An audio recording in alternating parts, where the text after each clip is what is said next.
Hello everybody, and hello Gooners. I'm finally back with a new video, and if you're jelking right now, make sure you tighten that grip up a little bit.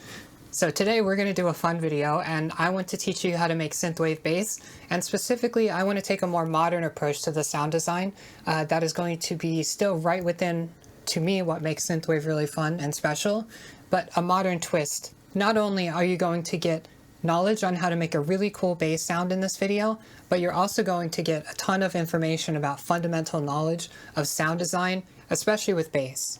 So here's what our bass sounds like at the first half of the song, and then we're going to move it to the second.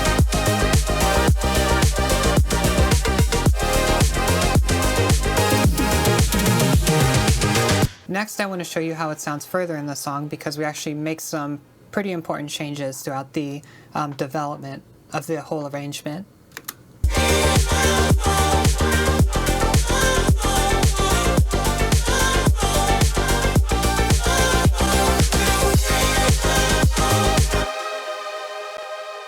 And I just want to show you what it sounds like on its own before we really start to go too much into it.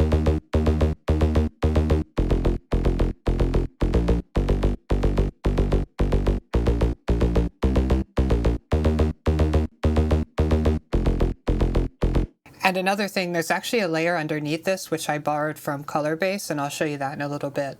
So the first things first, when we analyze our patch here, you'll see that we have, other than this group, which I must have ditched at some point, we have our main oscillator, which is a saw wave sitting in the center, and it's got an envelope attached to it. And then we have another one which is basically the same octave and everything like that, but there's some slight adjustments to the parameters, including that it's detuned and there's some spread for the stereo effect, and there's some slightly different alterations to the filter envelope, and then we have a noise layer on top just to add some presence. For this video, you'll see that I'm using PhasePlant, and if you don't have it, there's definitely ways you could still follow along with your synths and whatever you're using, but just keep in mind, PhasePlant and Bitwig are like the guys she tells you not to worry about when she goes out to the club. Do you want to be the person who's sitting at home? Or do you on your Nintendo Switch with your Funko Pops? Or do you want to be out there in the club with the ladies, with the females? It's up to you, it's your choice. You either can go the Sigma pill this way, or you can go the Beta pill with whatever doll you use. It's up to you, kid. Champ, sport, squirt. So I have 3 individual lanes which are doing their own thing. So this set of oscillators here is going to lane 1, which is then being sent to lane 3.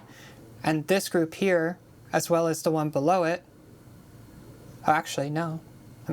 I'll leave it as is, it sounds fine. But this one in the center is going to lane 2, and this one is going to lane 1, though I should have meant to put it in lane 2, but we'll just leave it as is for now, just because you don't want noise in the low frequency range. And what I'm doing is actually splitting the bands up so I can get a better bass response. So I didn't actually put a sub oscillator in this bass sound design, but I might go ahead and do that later. So just keep that in mind for future stuff. Let's go ahead and disable all these extra effects going on, including post-processing that I have after PhasePlant. One thing you'll notice when you look at this bass patch, right, it's a very focused sound design. We're not going crazy with all of the options.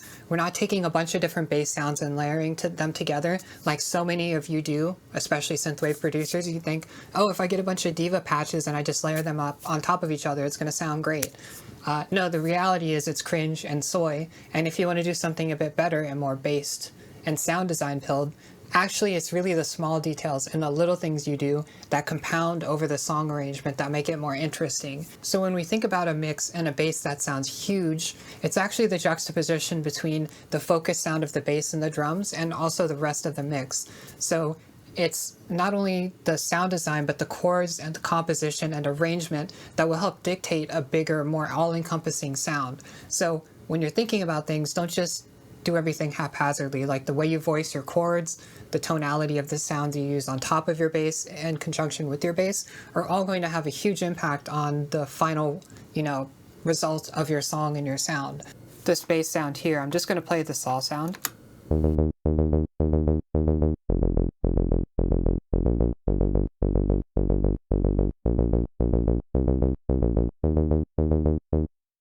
So it's kind of weird, that filter sound and the way that it's behaving is almost a lot like a TB303. The thing about these sort of bass sound designs, it's not so much about, for example, the the type of filter you use, although that can play a pretty important role, but it's more about the principle of how you're using the filter and sort of how you're processing the sound. I think this is a cleaner filter sound, which works totally fine, and it just gives us a little bit more control to have something like this. And the thing that's helping to give it that sort of 303 sound is the fact that we have a resonant peak up here. That really can just add an additional character and bite to your sound. So for example, if I were to change it,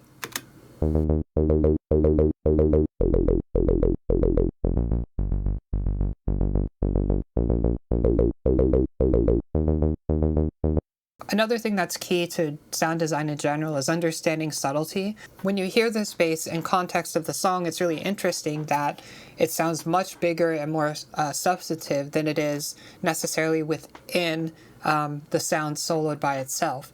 So it's really important to have an understanding of where the sound design fits in with your song. So I have my oscillator here, which is going into my filter and then into my envelope. And within PhasePlant, you'll see I have these things down here. And this is just a nice little rack where I can go ahead, a nice rack, where I can actually add a bunch of different modulators to stuff. But in this case, we're just doing simple envelopes. Or in this case, actually, specifically, I'm using a curve because, you know, who doesn't like good curves? And you'll also see just for preview, that there's like this little pick whip tool. If you've ever used After Effects, it's pretty similar. And I can see what modulator is modulating what and sort of how it's going, and up to including the amount. So just keep your eye down here. But once again, you could do similar things on other synths, but it's not going to be quite as easy and straightforward. But that's okay, just follow the main concepts. So what I first decided to do was add some cutoff, because I wanted a bass sound design that wasn't overly sustained. One common pitfall that people will fall into relating to having a focused sound is actually not really paying attention to the envelopes of their patch. So it could be the audio envelope or also the filter envelope or anything in between. A lot of patches, especially ones dedicated towards Synthwave, tend to have a lot of release, especially those classic ones that we've known about for the past 10 years that for some reason people just decide to keep using and they never really do anything different. But anyways, those patches, oftentimes, because they have so many effects on them and they're designed with a more old school mentality, you will often lose a lot of focus in the sound. That's not to say you can't use these, but you have to be more mindful about what kind of effects you use and chorus, and really think about modernizing some of the design. So let's say you have a bass patch that is from Diva, cut out the low end, add a sub underneath it so you have that constant low frequency, and also maybe work some of the envelopes a bit so it's a bit tighter and punchier in your mix. That way you won't have something that sounds so airy and not really focused. So anyways, let me show you what it's like as I change the speed.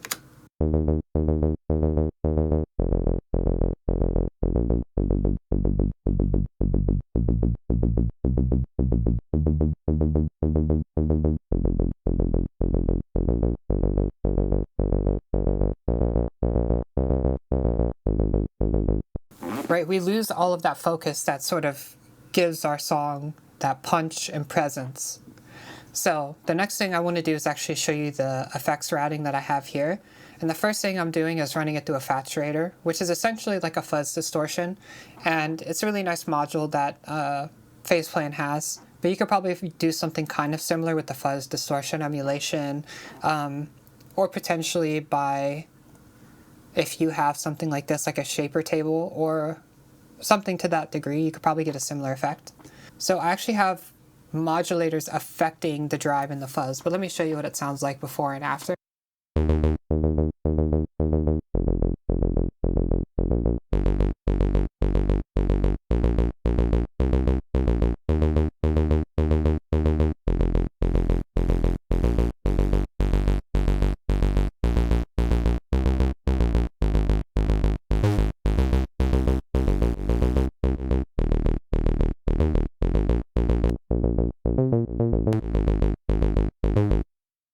So this effect is actually quite subtle, but what it's doing is pretty substantial when we hear it in context. Personally, I like to mix really loud. I usually aim for like -4 to like -6 LUFS on most songs, and some of you synthwavers are like, no, you can't do that stuff. You cannot mix to -4 LUFS. It's illegal. It's just another woke lie told by the lamestream liberal media. I bet they're gonna say even women have penises now. Not in my America. Maybe in Joe Biden's America, but not in mine. I cannot wait to see what that triggers in the comments below. Here's the thing, -14 doesn't matter. Streaming standards changed, and focusing on -14 left for some arbitrary thing that might change in the future is pointless. If you look at songs released by other genres, especially dubstep and drum and bass, some of them are going to hit like -2. So why are we sitting here trying to pretend that a more dynamic mix is going to be better, especially in today's climate? So for me, I like to mix loud. I think it sounds great, and I know how to mix loud in a way that sounds great, and I don't care how egotistical that sounds. It's just the truth. And when you know how to mix like that, and you prepare from the ground up to the top in your sound design, that is really going to help take your production to the next level. And you'll kind of find that you can actually achieve a really loud mix that sounds great when you are just more careful and deliberate about your sounds. And it actually forces you to really think more closely about the decisions you're making in regards to composition and sound design. So maybe I can't hit that -2 left value because it could be possible, but it wouldn't be ideal for this. But I can do -4 or -5, and I think it'll still sound great. And it'll also be more accommodating to a modern ear. And the song could be mixed in with other styles and different sets that are being played live, because it's going to have a sound profile that more likely is to match other songs in that tempo range that are 4 on the floor, be it house or some other down-tempo music. So you're not having to do what I try to do when I'm practicing mixing Synthwave, and I'm having to EQ like crazy every little parameter because nobody in the scene can really find a way to have like a mix profile consistency amongst the different artists. So you have to constantly sit here and EQ stuff and hope that you can get a good mix profile from one song to the other, and it's really not consistent. So when you build that consistency in your songwriting, it's going to be something that will carry forward into cross-genre pollination, and I think that's just so key, rather than just saying incestuous and like trying to get production tips from like Facebook groups and like some of the Discords and even the Reddit. Like, it's kind of like the blind leading the blind, unfortunately. But I'm here, young one, to save you, to help you from these production woes, and to lift you up, everybody up, give you all my knowledge to help you out, no secrets, because I'm a giver of the community. I give back. So I like to mix loud, and because of that I have to be very careful of my envelopes, because when you do clipping and limiting, you actually add sustain to your sound. So from the source, I need to automatically, from the very beginning, reduce the amount of decay and sustain, because when I clip and sort of work through the other layers of processing, it's going to bring that back. So when you're doing sound design on any style, it's important to think from the global perspective of everything that's happening. I really don't like the idea that you mix after you write the song. Mixing is part of songwriting. As you could see, as I was moving around the fuzz and drive, it was actually adding more sustain and causing less clarity in the sound. So what I wanted to do is actually use this envelope that I was doing for the filter and connect it to the fuzz in the drive. Another thing you can do is actually, like if I wanted to, I could copy this filter over and then change the sort of, as you can see, I could change the decay and the curve. If I wanted a really punchy sound, almost like a guitar pick going across a string, I could do that and use this. So for example, I'll just show you. So I'll copy this over and I'll just remove these because it's only temporary, right? I'm just gonna add another one and I'll show you kind of what it does.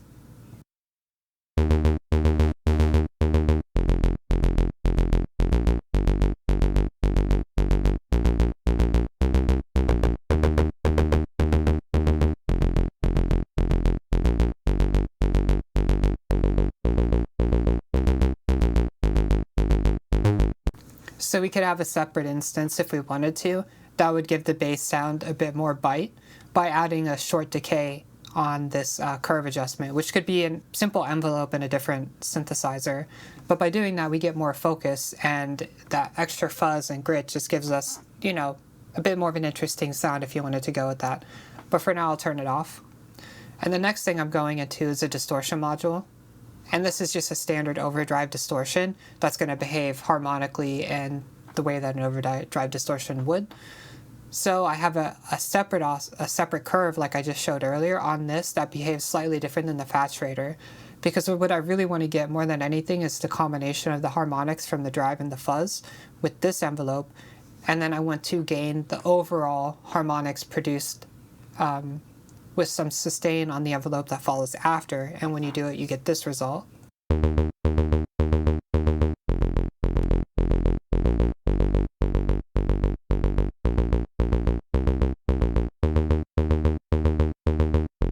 overall, it's a very subtle effect, but once you start to add more stuff into it, it gets more complex. Just wait one moment there, Gunnar.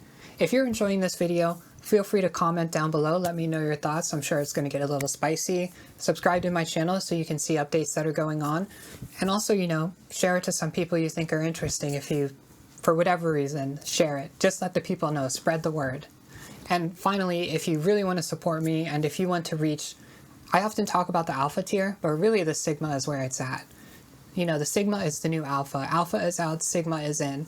And if you want to be the one in the club, finding me rather than the one at home, like I talked about earlier, right? You should support me on Patreon. Of course, I know I don't upload a ton of videos, but when I do, it's always going to be quality. And that money that I get, I do invest back into everything that I have going on here. But anyways, thank you all so much for watching, and let's get back into the video. So the next thing I want to do, I'll turn off the limiter. I actually added a disperser on this bass sound design, and this is like it's basically an all-pass filter, which messes with the phase of certain sounds, and what that can sometimes do is muddy up some of the way that the pitch sounds, just to keep, I'm going to very oversimplify it. Like one person that is really well known for using this is Calm Trues. If you listen to his stuff, he loves disperser, uses it on everything.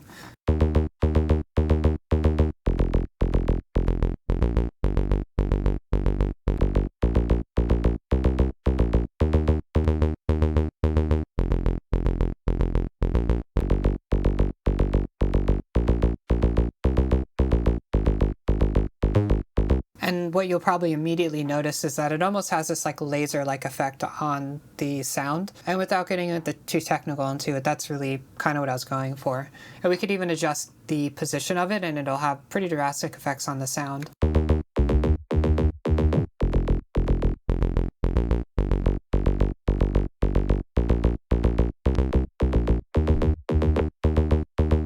But I'm going to keep it where I'm at. You could also use the amount in the pinch to sort of focus in on certain areas. So next, let's add the other group, and I'm just going to mute this one.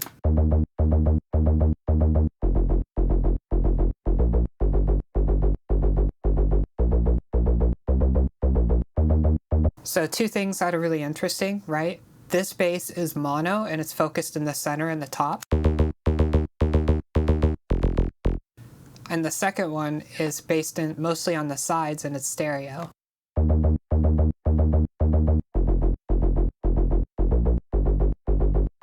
Another thing that you'll probably also hopefully pick up on is that the Q is less, so the resonance is lower, and actually the cutoff point is lower than on the top one.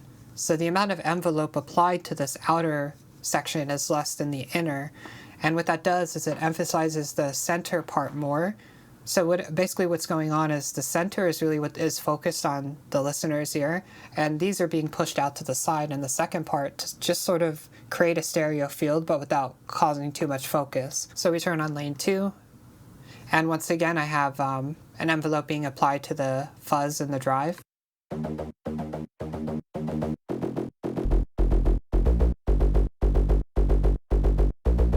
And because we're also trying to make the second section a little bit more subdued, or as the kids these saying, or rather demure, we are using a lower amount of envelope on the drive and the fuzz on our saturator. And then I have a filter going into it after this to cut out the low end, because it's going to sound really muddy and unfocused when it comes to the bass frequencies. So here's how it is with the filter, and I'm going to remove it, and it sounds horrible.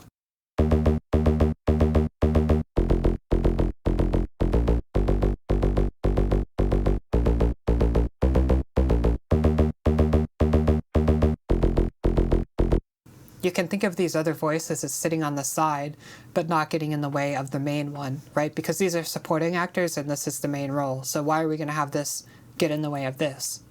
So that's a really important thing to do.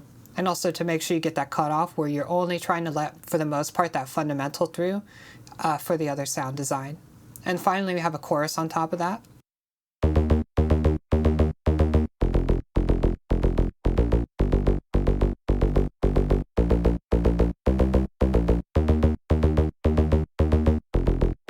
Hopefully you'll hear it really softens up that sound by having it, because it's all about that subtlety and our sound design.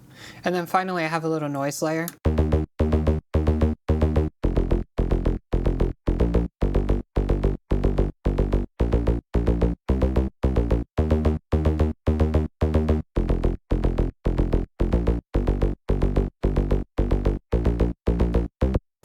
Essentially, when we start to add more processing within my signal chain, you'll notice these small effects start to become more substantial, especially when I start to do something like using an OTT, which is going to add downwards compression, which we all know, which means when a sound is too loud, it's going to clamp down, and when a sound is too quiet, it's going to bring it up. So what that does is it adds a very strong sense of consistency across the sound. So by doing that, though, it tends to bring up any imperfections, especially weird or uncomfortable harmonics. So that's why we need to make sure we clamp everything down, keep it really controlled and tight, so that our production will be a lot better. And also it complements the sound design by giving it a presence and a body to the entire mix. And then finally, I have a macro here, and what this is doing is you can see how it's pick whipped to the cutoff. And basically what I'm allowing it to do is increase the amount of cutoff and drive to add more presence to the bass sound. So watch what happens when I increase it.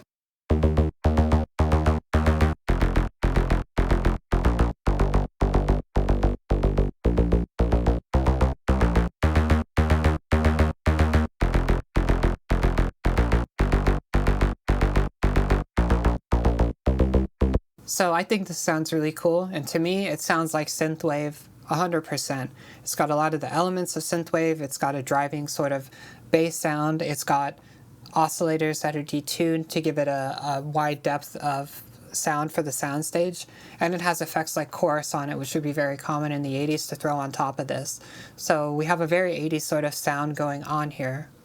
So with this FX layer, if you have Ableton, it's going to be really native to you. But if you're using a different DAW like FL Studio or whatever, you could just think of this as like a submix. So you have this routed to a different fader as a send. And this is the original layer that has all the bass VST on it. Subtle reverb.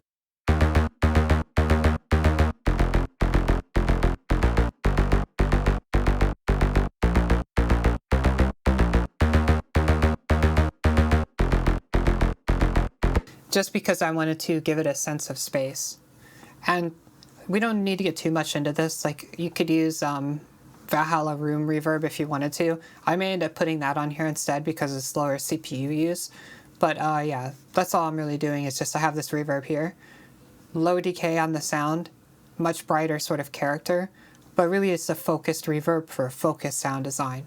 You know, a thing I think a lot of synthwave producers would do is actually add a heavy reverb on this with like a lot of decay, and it would just muddy up everything and lose, once again, what are we gonna lose? Focus. Exactly, we're gonna lose focus of our sound. And then finally we have our stereo width, and I just have it set at like 62. Could go higher or lower.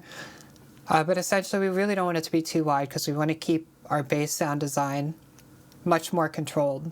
And then finally I have it going to a Pro Q3, and that's just to cut out the low end because we don't want any sort of rogue frequencies sitting in that lower to like 50 Hertz and below sub-frequency range.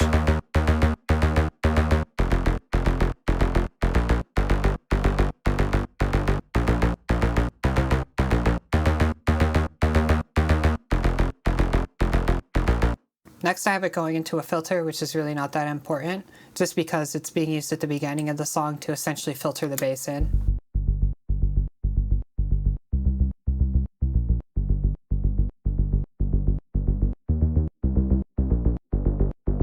But I just have no resonance on it really, and it's meant to be that way, so I don't have any weird stuff going on with the peaks.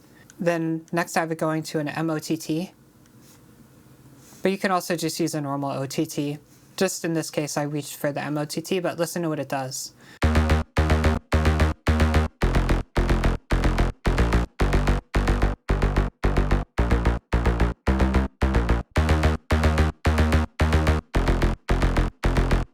You know, it just sounds so much stronger. Let's hear it in this part.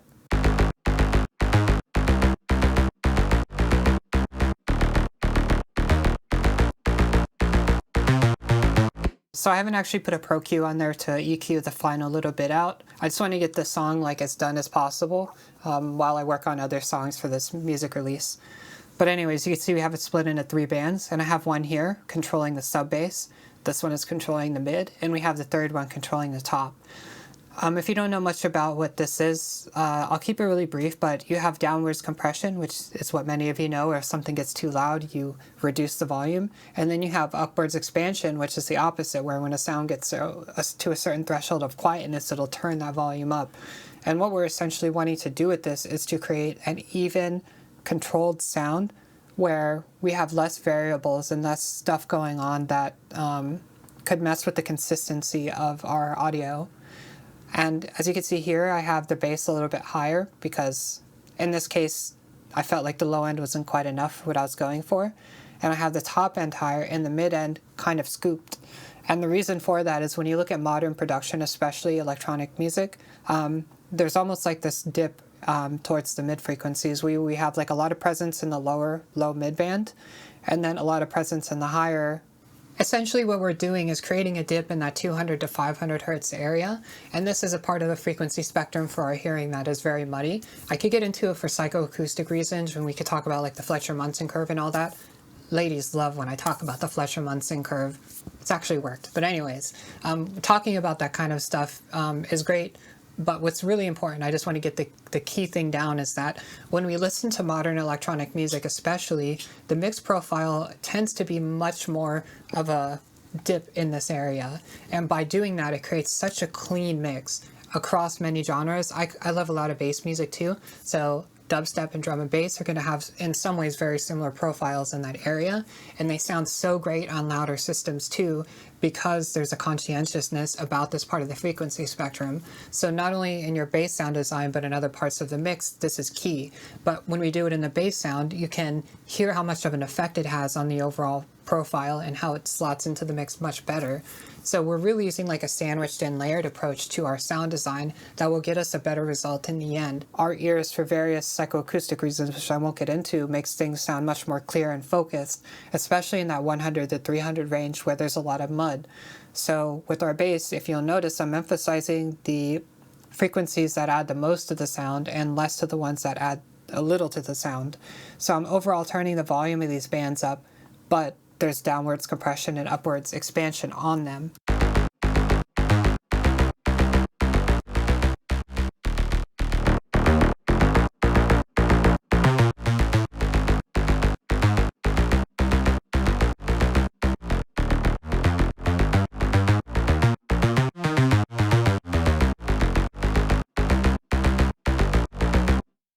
As you can see, I'm only actually using a value of 24% in my OTT usage. And there's a common misconception I find within the synthwave community. They think that OTT is a really bad tool and that it sounds horrible. And it definitely can when you don't know how to use it properly, when you're pumping it up to 100% and expecting it to sound good. No, it's a tool to be used in moderation and deliberation. So the thing about these tools like Soothe or upwards and downwards compression or spectral tools, it's really easy to go overboard, but the true talent is actually understanding what is the right amount for your sound. So really think about taking a more subtle approach and only using as much as you need for this and no more. Finally, I want to do something that is illegal. It's not allowed in synthwave. People who hear this, they hate it, they think it's horrible. You're not allowed to do anything outside the small box of what synthwave is supposed to be. I have to be like Time Cop, I gotta be like Miami Nights 1984. I'm borrowing from bass music. I'm stealing ideas from color bass. I know this is horrible. You need to post on the groups and tell me how bad my production is and how I'm not true synthwave, because I'm actually using other ideas out from other genres. So what I'm doing is taking color-based techniques and implementing it within the song. So there's this layer going on top of the bass.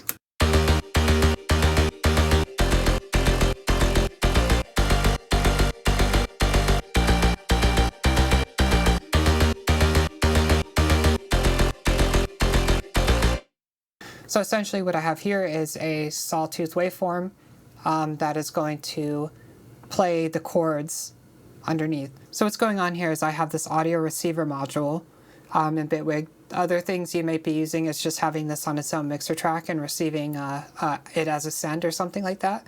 Essentially the same thing. So this audio receiver is receiving sound from the bass and going into the vocoder, which is then modulating the sound or coloring this bass sound source by the sound it's receiving from the chords on that other instance that I was showing you. So you could see and understand what the signal path is doing here if you haven't used Bitwig. And if you haven't, you should definitely use it, because if you want to be a what the sigma male, then you definitely want to use this. Okay, so I have it going here into the vocoder, and then I have it going into quite a bit of other processing.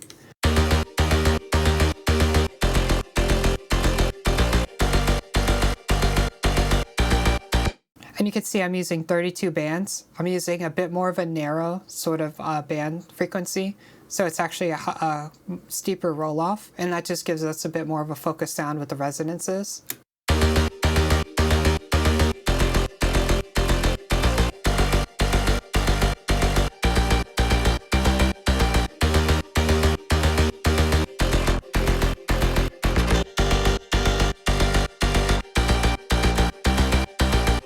Right, I just found 32 is a nice sweet spot, but lower band counts can give you a different effect than higher.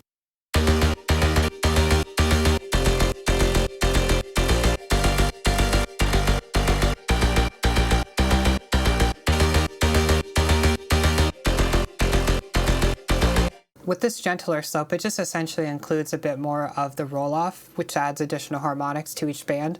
And this is a little bit steeper, so what it's going to do is actually sort of almost have more of a comb filter effect. And then I'm sending this out to a Pro Q3.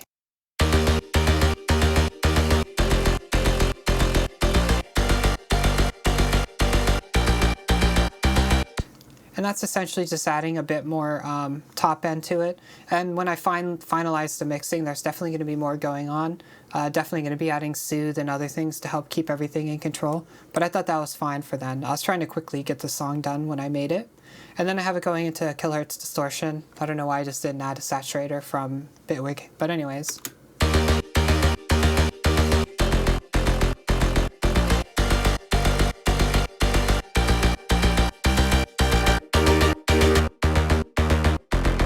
So actually here's how it sounds with just the EQ.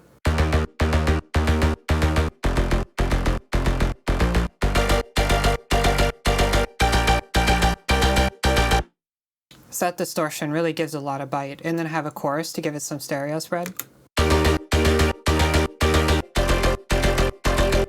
And then a room to give it some space. And I have actually a high amount of reverb in this case because I want to push it more into the back of the soundstage, where if you have something with less reverb, it's going to be perceived as closer. Something with more reverb is going to be perceived as further. And also I have a very low decay count set for this reverb, and it's kind of like darker. For the most part, I left everything almost like the very default preset that it starts with, which will probably get tweaking later. And then finally going with an OTT.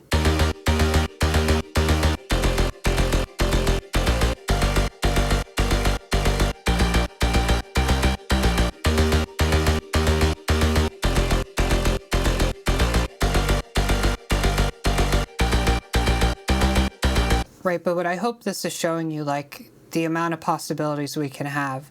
So by adopting this color-based technique within our sound, it just sounds way more interesting, right? Like, it's very, I think it's pretty progressive for the genre of synthwave to do stuff like this. I don't really know of anyone else who's doing it. Not that people aren't capable, but I don't really, I've you know, I delve within the genre quite a bit. I don't see much of this going on, but anyways.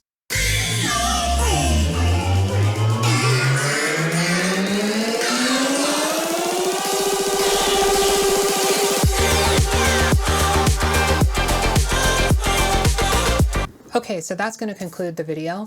I hope that this really brought some new ideas to your mind and has given you a different frame of reference on how to write synthwave bass. I don't think there's going to be any other tutorials out there that are like this.